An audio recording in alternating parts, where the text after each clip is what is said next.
Hello and welcome back. I am Frexistential and we are doing some more Disco Elysium. We left off, we're about to engage in conversation with this hoity-toity, potentially rich boat-owning lady. Before we do, I did read up a little bit about some of the more basic mechanics of the game that have not yet really come up. The one that I wanted to engage with is the thought cabinet.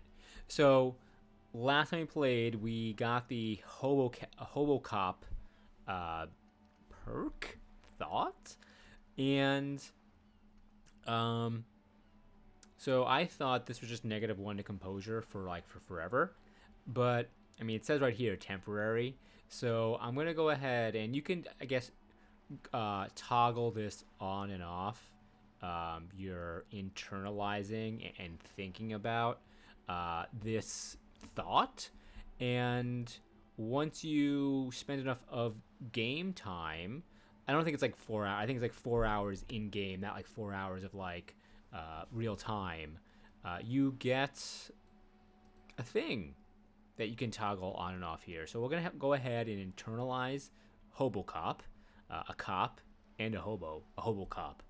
Upsides: can be disheveled, doesn't have to wash, carries himself with lurched gusto.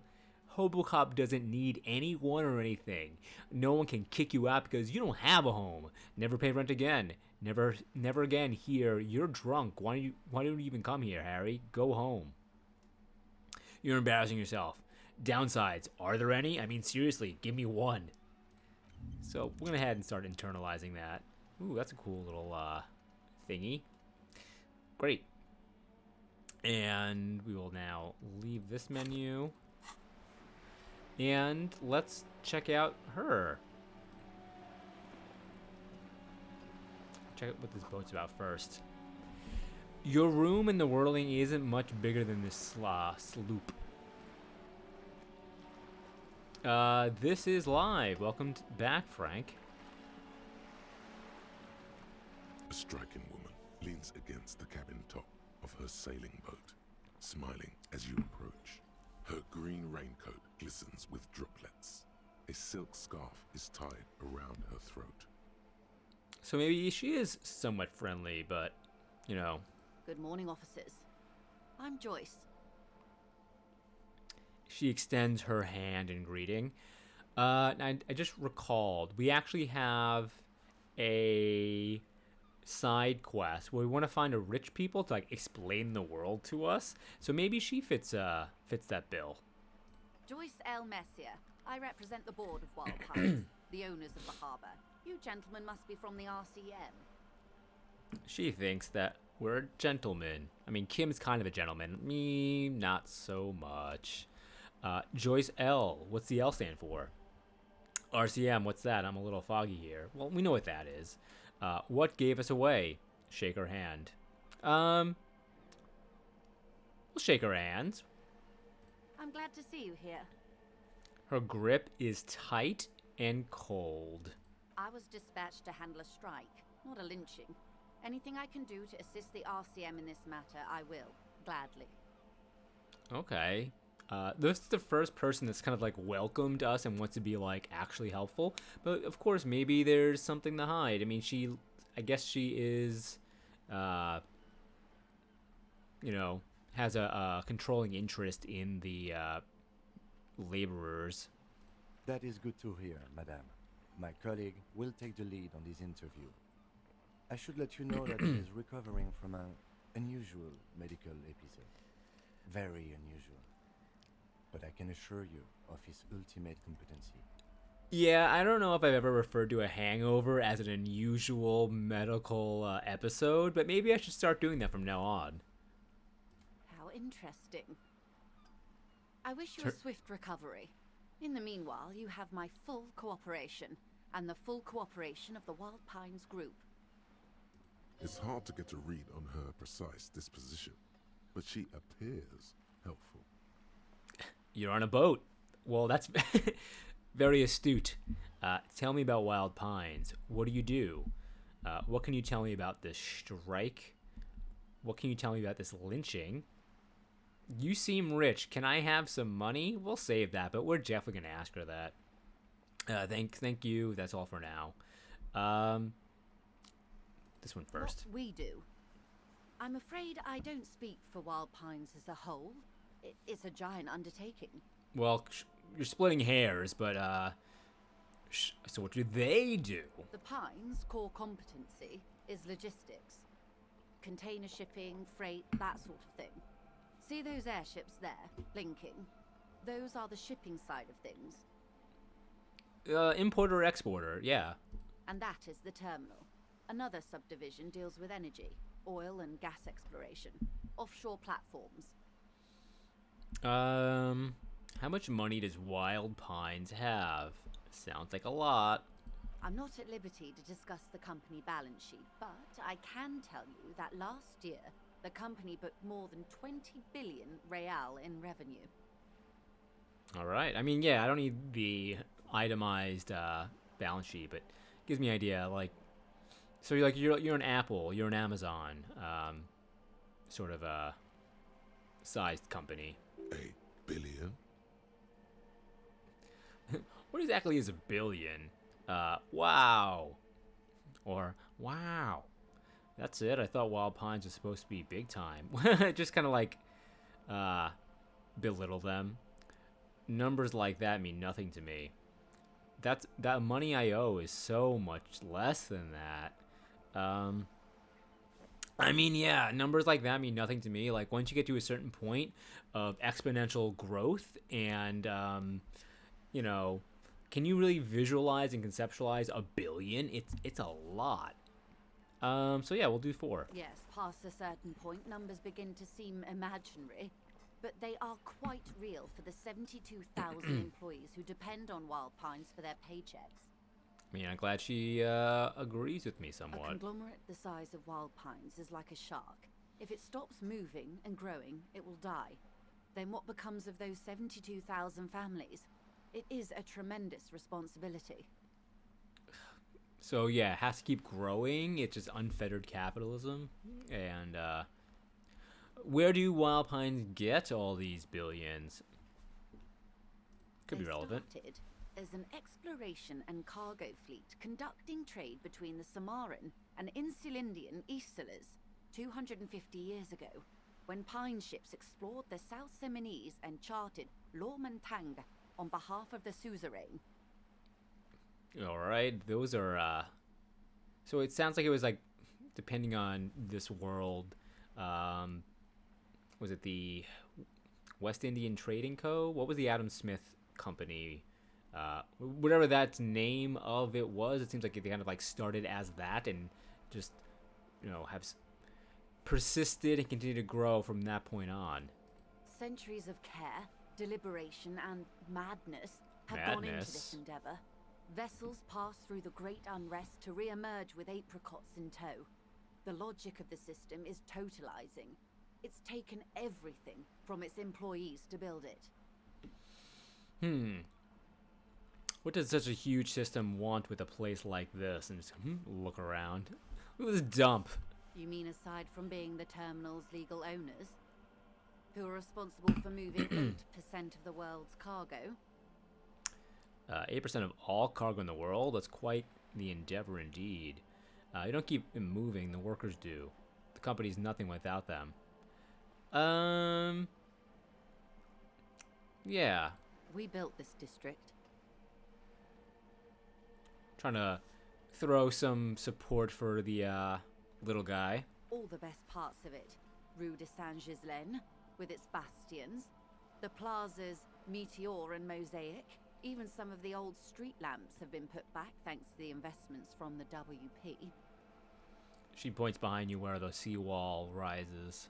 Before Martinez was swallowed by the industrial harbour, even before it was part of Revachol, long before Terminal B was erected here, the Pines built it as a resort for its Revacholian employees.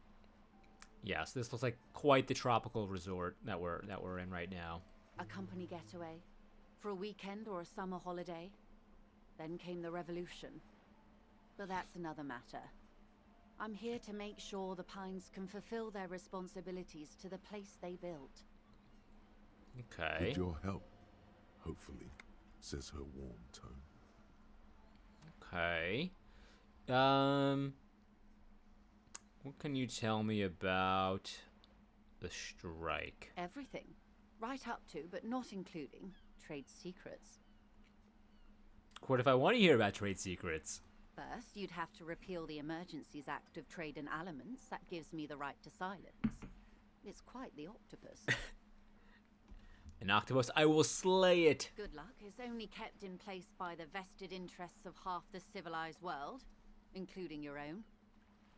What the ma'am means is that the Emergencies Act and the RCM both get their authority from the coalition government.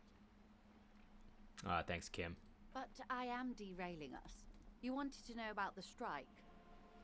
Yes, what is your role in this precisely?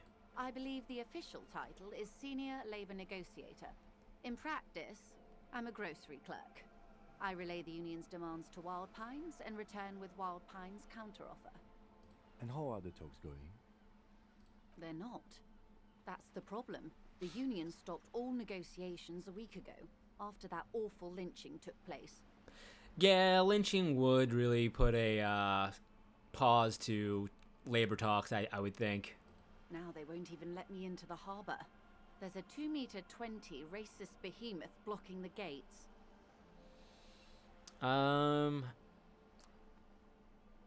us more about this behemoth. What can I say? The union employs a giant covered in tattoos. A racist giant. I guess that's part of their big tent organization now. How are the talks going before the lynching? Let's say I was not making the kind of progress I'd hoped for when I first arrived. And when did you first arrive? I arrived 3 weeks ago. Yes, in the middle of February. The bay was still partially frozen then. I prefer to do these things on site, like the RCM. 3 weeks ago in the middle of February, do we accidentally start this game at the perfect, time? Is this literally, March, real time? How fortuitous. But the strike began in December. Looks at his notes. I wasn't the original negotiator here. I took over after Mr. Gaumont hit a wall with Mr. Clare, the union boss. Mr. Clare refused to speak with Gaumont despite concessions he'd granted the union in prior negotiations. What kind of concessions? This isn't the first time the union has gone on strike. Heavens no. There have been 2 prior strikes. Both times the union won significant concessions, including overtime pay and a medical plan. This time their demands are more, I guess you could say, aggressive. I mean, if they had to go on strike for overtime and a medical plan, I really am curious to see what her definition of aggressive is. Yeah, we'd like to have some days off. What happened to this Gaumont? Yeah, we'll ask about him. Mr. Clare told him to... How did he put it? She pauses to compose herself. Probably said, Fuck off, midget. Gaumont is short of stature, you see. cool. Not cool.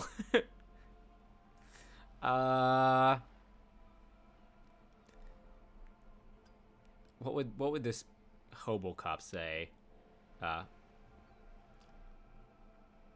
cool. Keep in mind, this is a negotiator Mr. Clare has worked with before, and who was more than fair with him and the union. Sounds like usual aggressive posturing. What are the demands? Yeah. There are leaflets everywhere, and banners. What did they say again? Oh yes. Every worker, a member of the board. I like it. I don't know. What do you think about that? Over-aggressive commie posturing? Seems like they have no idea about business. Forget it. I want to ask something else about the strike.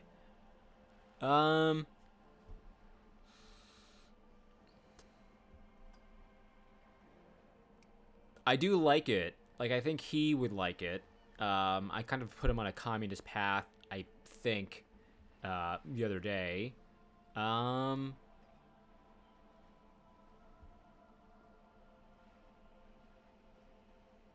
want to see if she can comment on it.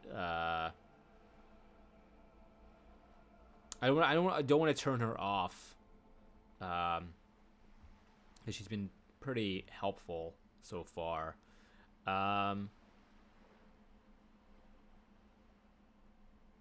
say 2. Fortunately, they explained it. Every time the Wild Pines group makes a decision about anything, it needs the signature of each of the 2,200 workers in its Martinez terminal. All right, that's a little extreme, right? I mean, I could definitely understand having the sign off of some labor representatives, or some sort of like elected board or something, but each of them like 100%, democratic. That's a lot. Just so you understand, this is but one of 22 terminals owned by Wild Pines. Essentially, not only are they kings of the company, they are also kings of the 72,000 employees of Wild Pines Group. The workers can't be king. The king is the king. It's pretty funny.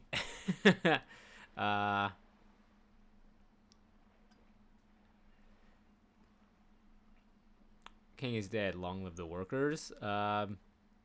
It's pretty funny. They're having a blast. But how can they afford it? After 4 months, my assumption was they would prefer a more practical solution. What are you gonna do? I'm not sure.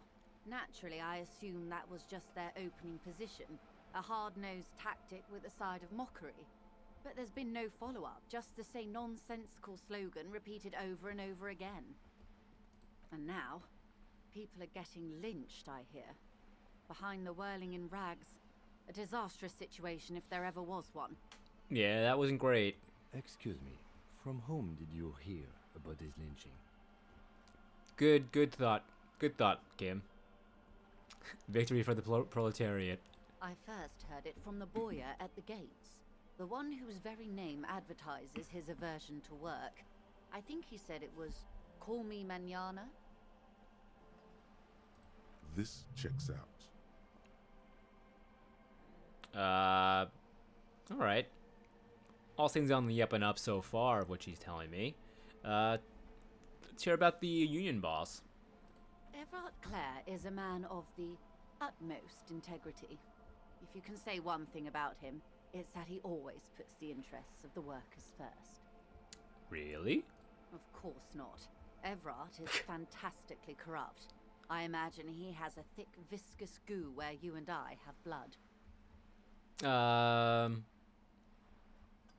It can't be that bad. He is the most corrupt individual I have ever seen, and I deal with men like him for a living. If there is anyone more venal, more irredeemably nepotistic, then it's his twin brother, Edgar. Oh, now there's 2 of them. Yes, Edgar looks exactly like his brother, except for that lazy eye. He also talks exactly like Everard does, and when one's term as foreman is up, the other takes over. Huh. It's how they circumvent the term limits, you see, with a funny little switcheroo. While in office, they've embezzled God knows how much of their workers' dues. Well, I don't like that. What about the union itself, outside the Brothers Clare? The Débardeurs Union was once a perfectly normal institution. 20 years ago, anyway. It must not have been easy to establish under the Emergency Act, but they did it. I can respect that. Okay. Organized labor at its best, as they say. Then something happened in the local chapter elections. The Brothers Clare came and transformed it into a... how do you say? She hesitates, looking for the right expression. A mob. The Débardeurs are a crime syndicate. Sad as it may be, I suspect we'll be forced to cooperate with them. Refreshingly honest, officer. The company has tried appeasing in the past, but I'm afraid our concessions have only emboldened Everard and his brother. She turns to you. And your opinion, detective, if I may ask. I'm a curious and talkative person, you see. Would you say the Débardeurs Union is... Boy. An effective advocate for the rights of the local working men. Giant leech sucking the life out of Revachol.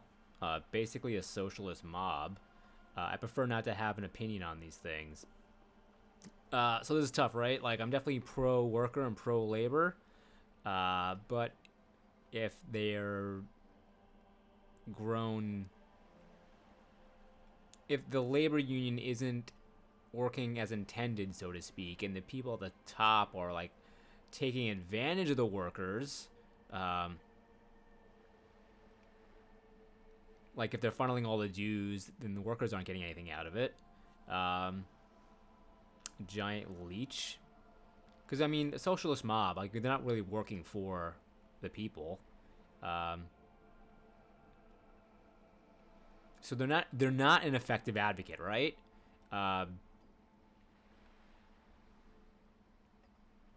So it's one of these two.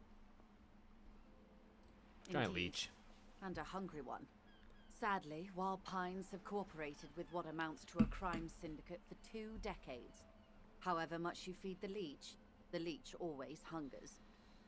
One more thing. You said something happened in the elections? I'm glad you asked.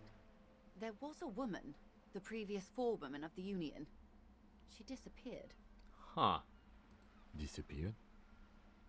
Yes. On the last day of the local chapter elections, her daughter phoned in and said she wasn't running anymore. Or coming to work. Ever. End of story. Eerie. Some kind of extortion, probably. Indeed. The company suspects foul play, but there's nothing they could do. It was a union matter.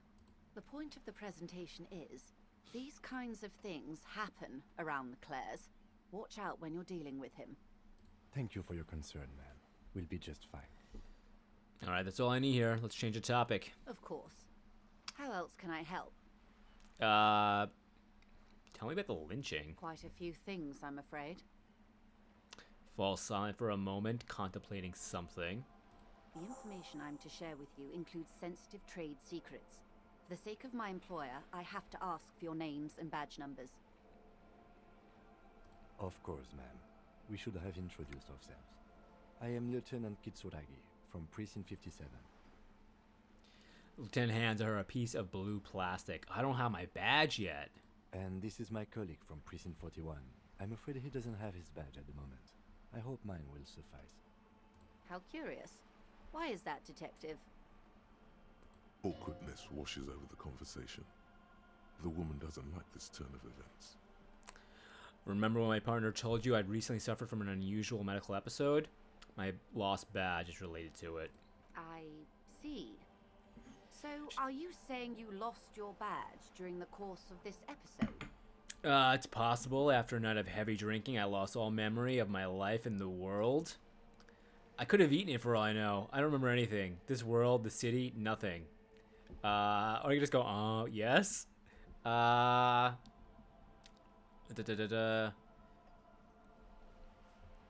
have eaten it. Oh dear. Some kind of encephalopathic amnesia. I don't even know how to respond. I do believe you, naive as Okay. that may sound. That's good. I simply can't imagine what you gain by faking such a condition. I mean, I didn't want to come clean with the drinking part, so that was a wise choice. As I said, ma'am, his technique may be very unconventional, but he is an officer of the RCM.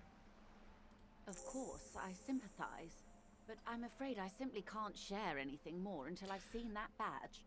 Dang. Hang on. She's a professional negotiator.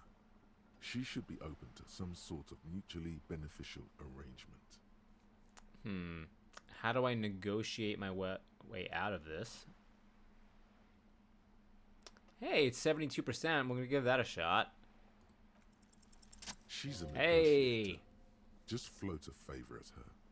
Insinuate. Surely there's some other way to demonstrate our law enforcement credentials. I will be frank with you. If I'm going to break protocol, I need to be able to justify it to my superiors. They're going to want to see something very tangible.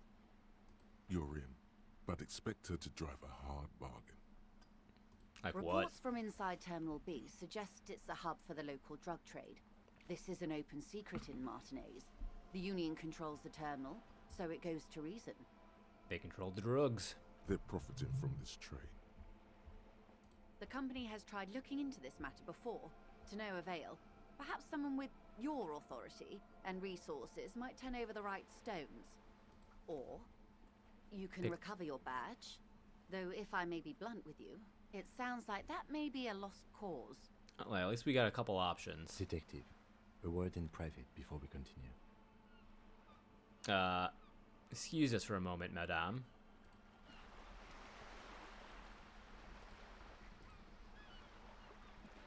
What's up, Kim? Quite as I hoped it would, detective. Lieutenant said in a hushed voice. How'd you hope it would go? Honestly, I was expecting you to use your unorthodox technique to keep her off balance, and not volunteer us to be her henchman. Well, Kim... Oh, so we're henchmen now. Really? I thought it was going so well. This woman is running circles around us. She might have known about your misplaced badge all along, or she's simply an adept improviser. Either way, we've played straight into her hands. Oh, He doesn't let it show, but there is a limit to how much the consequences of your unprofessional behavior can cost the investigation. I thought I was being so professional. I'm sorry for putting us in this situation. I'll handle it. What do you propose? We don't investigate the drug trafficking? We could just, find my badge. I'll handle it. I'm sure you will, detective. What do you propose? No. If there is reasonable suspicion, we must investigate. Otherwise, she could claim we are siding with the Union, or that we are on their take. We'd never hear the end of it. All right. What I propose is, we ask her, then we investigate, briefly. But do not share the outcome of this investigation with her. We tell her it's done, and demand for her information on the lynching. Find a badge. That would be fantastic, but do we have the time? The world is large, and your badge is 8 by 6 centimeters. You could request a new one from your station, but that would literally take months. Yeah, that didn't go too well when we tried that last time. All right, so you want me to be Good. crazy? What can I help you with? You seem smart. I need someone to give me a lowdown on this reality we're in. I do need that. So let me do that first. Reality. She pulls her hood closer around her neck. It's related to that medical episode. I have trouble remembering even the most basic terms of reality.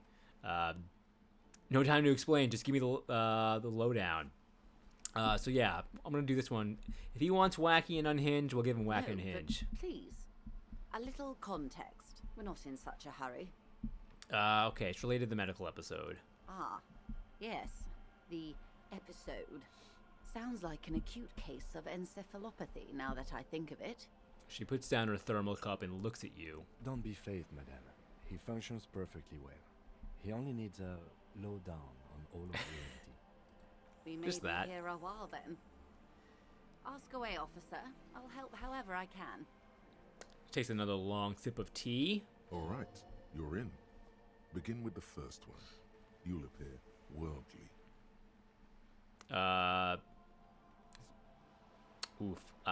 Where are we? We're in Martinez, baby. Baby? A casual term of endearment popular among the 50-plus crowd. It's a disco holdover, pay it no heed. I'm a disco holdover myself. Aren't we all? What of Martinez? Martinez is a district of Revachol. A very small district tucked away near the industrial harbour, north of the 881 and Jamrock. You would be excused for not knowing about it. Unimportant, they say. Forgotten, even. Shelled to smithereens during the Revolution. It has its charms, just not this time of year. Okay, that's Martinez. What of Revachol? Tell me more about Martinez. I'm not a good ambassador. I've only been here once before, as a teenager. Not a lot has changed. There are ruins, a terminal, fishing boats, reeds, boys with boxy shoulders. A brief spike of longing in her upright body. The dots under her eyelids shake. As I told you, Martinez used to be a province, a workers' resort before the city swallowed it and the artillery did its part. Now the reeds are the real star of the show here. The further down the coast, the wilder it gets. You were here as a teenager? Yes, I was slumming it with some girlfriends of mine. We had boats and... Don't hold it against me. The boys certainly did not. There's a spark in the air, a live wire hanging in the wind, in your hungover neocortex. Then the sea air cools it down. You mentioned a sea. What sea It's is not this? really a sea, it's the Bay of Revachol. And the bay feeds into the ocean. Are we near the ocean? Yes. We are on an island in an ocean, the world's largest body of water, the Insulindic. Vast, lukewarm and unknowable, flowing in and out of sight. What's the name of this island? Caillou. Imagine a pebble. A smooth Caillou, over like pebble the amidst a little great bald-headed blue kid sea, on PBS? misshapen, cracked. The cracks are the river Esperance. We're in the delta of this river on the 6th branch, the Martinez distributary. It is clear this pebble is of enormous value to her. Okay, that's Martinez. What about Revachol? Revachol? Revachol is what you call a city. What kind of city is Revachol? Great kind. Alright. As if it's self-explanatory, beyond patriotism, a fact. What makes Revachol History great? detective. They built this city to resolve history. Hmm. Our part in it, at least. Our centuries. Who built the city? The nations of the Occident. Was it rock and Or roll? migrant workers from Seminine and Ile Marat, depending on your creed. Alright, when was it built? In the DeLorean century. 380 years ago. And why will it resolve They history? say it's where the terrible questions of our time will be answered. Hmm. The tensions are highest, the fault lines deepest. By that I mean conflicts. Ideological conflicts. The stuff of men. Are we in this world's Middle East? We are standing on a fertile, self-sufficient island able to sustain up to 200 million people in the middle of the Insulindic Ocean, the world's connective tissue. It's where the money is. I think we're in the Middle East. So we're in an unimportant part of an important place. So we're pretty much at the center of the world. So we're in the periphery, basically nobody's. So I think we're in the center of the world. Oh, we're quite a way off. About... She points across the water where the skyscrapers are. Rise. 22 kilometers from the center of the world. That soldering iron is the bank of the world building. The bottom floors are Insiacom. Coalition government, Insulindian Mission Command. Look to the sea. Silence. She lowers her hand. The water, the light. It's as though you're seeing it for the first time. There is no recognition. Only the immensity of the sea and the cold radiating from it. Say nothing, observe the large body of water swelling cold. Where are we? We are where we are. I have no truer answer to give, unfortunately. She watches you closely as you scan the horizon. This is one thought you need to complete. Where are you? Well, we just got another thing for the thought cabinet that I think is good. Was there something else you wanted to know? I remember something about a lowdown. This has been informative. Thank you, ma'am. I'm sure my memory-impaired partner has many more questions to ask, about even more fundamental aspects of reality. Might I suggest not asking them all right now? Ma'am, Messier will be here later too, and tomorrow. Isn't that true, ma'am? Absolutely. My commitment here is long-term. Yeah, we'll do that It's rest of better that not later. to eat all your candy at once. Okay. Indeed. I'm always at your service. I do want to do maybe. Oh, all right. What are you? Yeah, so we'll. Glad to have been of assistance. The little that I know. Anything else? Yeah, you're on a boat. Why, yes I am. She looks at the deck under her feet. Green and white sails flutter overhead. Not a lot of people on boats, are there? Does she have a name? Do you have a license for this boat? No, that'd be... Yes, there are. We're on an archipelago. How else are you supposed to get around? There is a pinch of defensiveness in her voice, but it is playful. Wait, we're on an archipelago? Look around. We'll do, what do you mean archipelago? I mean, we are on Le Caillou, are we not? Still haven't seen anyone else sail a boat around here. I haven't seen anyone else drive a souped-up Capri Kenema motor carriage either. Actually, that motor carriage has been specially issued to serve as a patrol and pursuit vehicle. Kim's like pretty defensive about that for some reason. It's for crossing long distances in the greater Ravachol industrial harbor. It's not a toy. Neither is this. A toy, I mean. It's a machine for crossing long distances in the Bay of Revachol, between the city and the islands. She's having a good time arguing against the law. Too good, perhaps. Does she have a name? The boat? No. It is called Cordelati 19 because that's the type of sloop it is. The word "it" feels strange. Such a beautiful boat deserves a proper name. I agree. A breeze ripples through the sails and tugs at your hair. Below, the sleek, fish-like shape of the hull parts the water.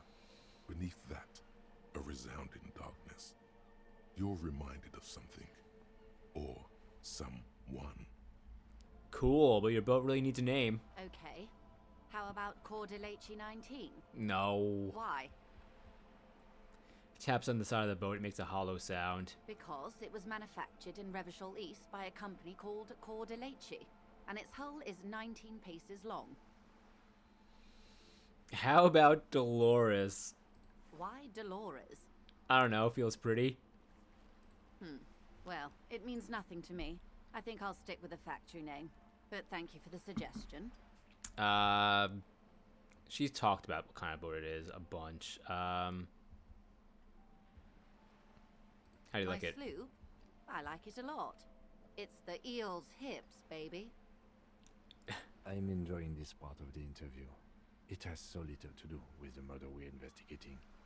I can't tell if you're being sarcastic or not, Kim. You wanted for me to go weird, and now you're sending me mixed signals. I really do, the lieutenant thinks. Is she thrown off yet? Okay, no, he's into it. Woman, assessing her. Do you have a license for this boat? Officer, I assure you I'm a highly qualified pleasure craft operator. The crowns of her teeth are porcelain, white as the boat's hull as she smiles.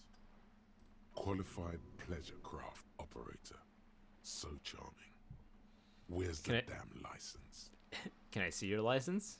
I just renewed its safety inspection last month, officers. It is completely seaworthy. In fact, it's taken part in not one, but two insulindic regattas. Even finished once. What happened the other time? The other time, I would have finished the race were it not for an urgent work matter, much like the one I'm on now. Still need to see the license, ma'am. Actually, you don't. What do you mean? The Wayfarer Act specifically denies the RCM the authority to demand anyone's operator license. It's a little-known fact among us law officials. Yeah, but did she know that? Wait, exactly how little known is this fact? More like the Anarchy Act, in my opinion. So we can't pull over random civilians and demand their paper? That's weak. Makes sense, I guess. I mean, look at me. Alright, forget the stupid Wayfarer Act. I had another question. Yeah, how little known? I was just being polite. Even school children know the Wayfarer Act. Alright. Makes sense. Look at me. No need to resort to self-pity, detective. You can still ask for her passport. Ooh. You need to save face if you want her respect. Demand that passport. Yeah, I'm gonna need to see your passport. Of course. Searches the pockets of her raincoat, producing a bundle of documents in a sealed plastic bag. Look at her passport. The woman is silent. smiling while the waves lap against the hull. In your hand, under the plastic, a light blue passport saying, Republic of Vespa. The coat of arms has a lion and an ostrich. Seagent. Look at the photo page. The woman, born in the year 3 in the commune of Revachol, smiles at you. Face adorned with frown lines and crow's feet. The photo is recent. The name reads, Rejoice Leighton Messier. I mean, Joyce, so... your name is Rejoice? Yes. But please don't call me that. Why? Joyce is much more efficient. Huh. She doesn't like it. Probably a bad memory. Mean girls at school or some ancient lover. You're from Vesper? My husband is. I have dual citizenship. A Vespertine is handier when traveling. Everything seems to be in order. She nods and returns the plastic bag to her coat. I think I have a handle on the boat thing. Good. Well, as for money, you seem rich. We didn't ask for this too, but like, I think we should, depending on how deep we actually investigate that, like Kim was saying earlier. But I would love some money. You seem rich. Can I have some money? Is what you want to say, but it isn't that easy. Well, is why it? not? Look at that lady. Take a gander. Squint your eyes, bub. Bub? What nice fabrics. What lustrous hair. We'll do the fabrics. Why, yes. Tucked away under that sturdy green raincoat, almost rustic in its simplicity, a silk shirt and matching scarf around her gentle throat, while dull orange pearls hang from her earlobes, red from the cold. Her light green eyes scan you, full of knowledge and worry, wealth and all its possibilities. Yeah, so? Now look at you, you misery-clad simian. Misery-clad. To tie your own laces. Your armpits are lakes. A scythe of booze precedes you. Your hair sticks to your forehead, and your underwear feels uncomfortable. Gross. You're poor. Poor as balls. You can't ask this person for money. You're too... Ashamed? I'm not ashamed. What is this feeling? I've never felt it before. I'm a goddamn working man. I'm not ashamed to shake this leech for some dough. As I should be, for even considering it. This is a woman and I'm a man? That's a weird potential way to think about that. Yes, I should make my own goddamn money by now. I mean, if I'm a hobo cop, I wouldn't be ashamed to ask for money. Well, you might be, even though you do it anyway. Hobo cop would not say he's a working man. Let's do... What is this feeling? I've never felt it Shame? before. You haven't really been in the presence of gentlefolk either, have you?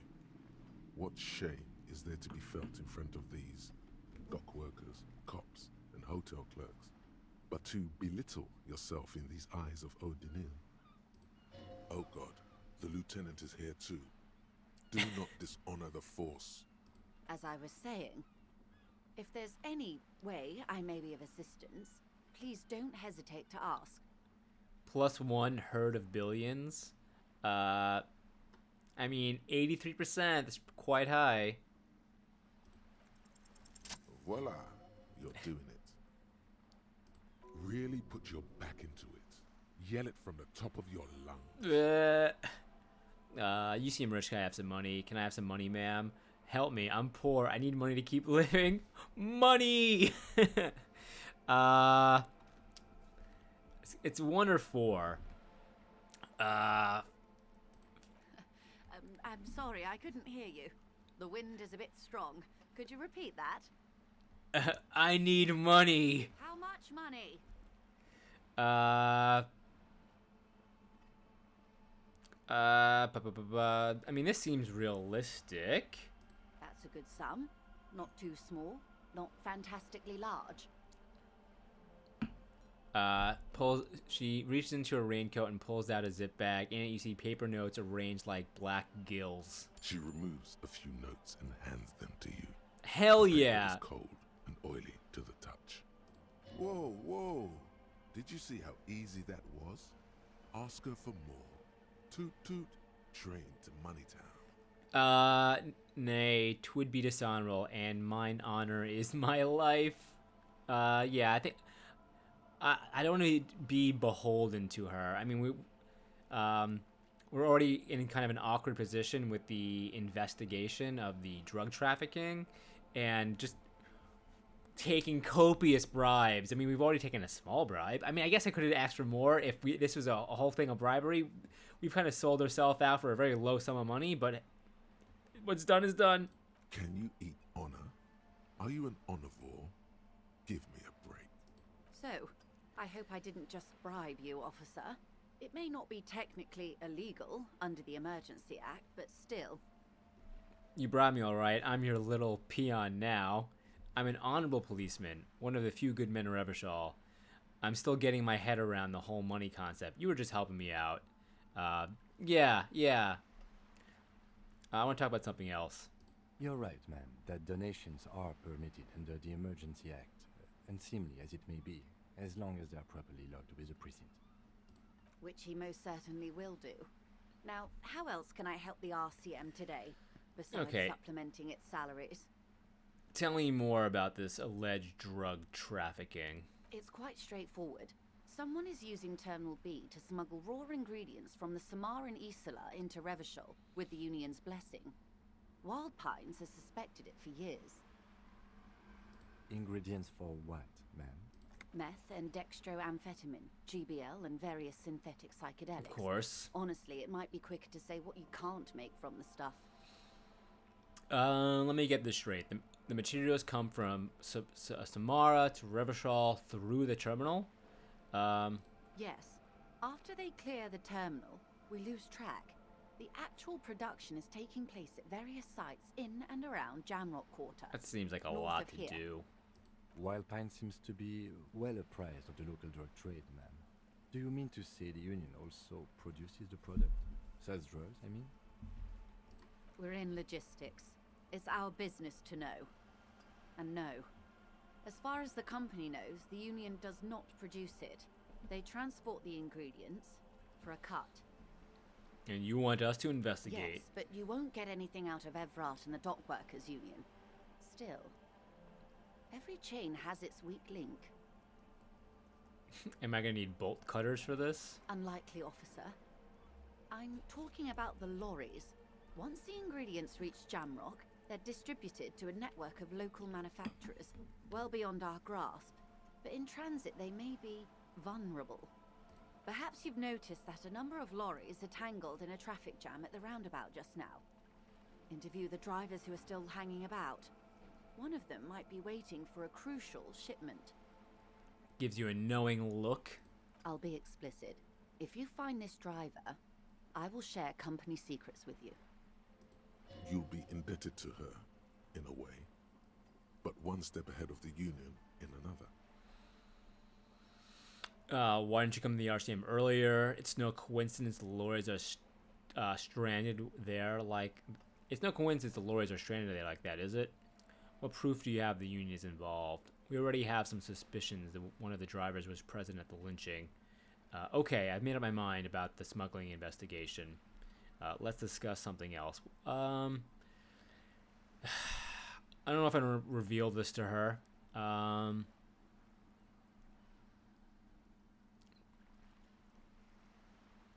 don't you come to the RCM earlier? We did. On more than one occasion. Apparently, there's some sort of inter-precinct disagreement about whose jurisdiction this area falls under. Alright, fair. We know the company has launched its own probe into the Union's alleged involvement. We also know it's come up empty. It's not just the RCM. No one's been able to find any hard evidence.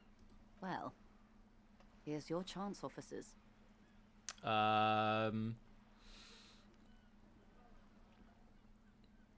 It's no coincidence the lorries are stranded there like that, is it? No. We asked East Motor Track to raise the drawbridge. The road company is a partner of one of our subsidiaries. However... She pauses, looking out to the sea. This is a limited time opportunity. Once the complaint has been processed by the Trade Committee, they'll have no choice but to lower the drawbridge. and the operation will continue. She looks north. Thousands of liters of raw ingredients will pour onto the streets of Revachol. Not the east across the river, but the west. The vulnerable, the weary. Well, at least this solves one mystery. What is that, Lieutenant? Why I had to call East Motortract and beg them to open a drawbridge for me. I'd wondered since I first drove in, on my motor carriage. I am sorry for the inconvenience, Lieutenant Kisaragi, but we need them trapped here. This is a unique opportunity. I'm sure you understand. Alright, nobody has hard proof, so I don't want to ask this question. I don't want to reveal to her this.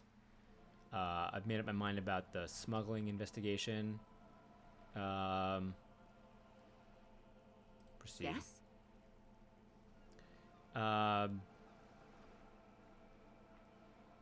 Oh, I didn't realize that. We'll probe the drivers and see what it yields. Excellent. According to my reports, there are at least 3 lorry drivers lingering near the roundabout. Hopefully one of them will know something. Yeah, we don't have to dig too deep. It may come to nothing, or it may just blow the case wide open. I can keep the drawbridge up for a few more days at least. You should have the time you need. In the meantime, let me know if there's any other way I may be of assistance. That's all for now. Of course, Detective. Take care. Alright. Auto save. Kim, how do you feel that went? Yes. Oh, okay, nothing. Alright, that went pretty good, I think. I mean, initially, Kim got pretty upset with us. He thought that she really had us in her, that she was playing us like a violin, and you know, we were like putty in her hands. But I think we kind of turned it around there, and we got money, so now we could buy a raincoat and buy other things that we've been wanting to buy for some time now. So I'd say a mixed success. But we're gonna call it here. We'll be back tomorrow. Thank you for watching. Please give this video a like, leave a comment, please subscribe, and we'll see you next time.